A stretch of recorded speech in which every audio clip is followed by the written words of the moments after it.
再来，咱来关心2024年的大选。副总统赖清德昨回去参加嘉义县后援会成立大会，是直接拍入去侯友宜的故乡，要来板跳啊卡。也那侯友宜昨日办头一场的宣讲活动，伊讲一定会用性命来顾全台湾。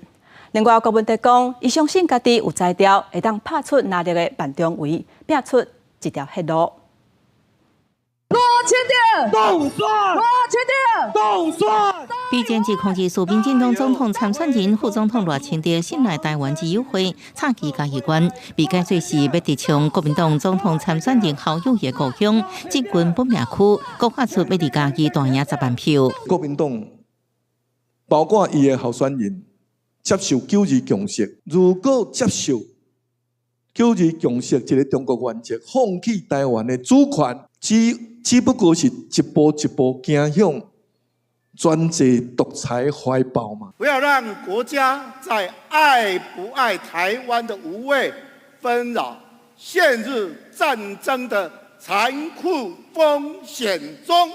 一句话，要叫人投予你。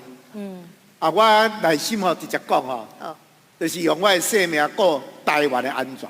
代表国民党参选控制苏总统的新北市长侯友宜，直接暗时进入营养票仓沙丁堡参加网络节目，讲一世人的公职生涯点点滴滴，也批评执政党分裂台湾。针对侯友宜甲民众党总统参选人郭文天，拢提出若当选会到立院进行国情报告代志，罗清德回应，过去在野党要求总统备询违反现行制度。总统到立法院那个叫国情报告了，那个本来在法律里面就有。国情报告跟质询不一样，这我也知道，但是我可以把它当作是一个政见。以控制苏总统在选三卡都甚至烦恼边缘化，郭文泰表示，那伫双方一定爱成将郭文泰边缘化，回归那着对外是基本战略。不过也强调家己独回能力加强，袂这么简单，互人边缘化。记者综合报道。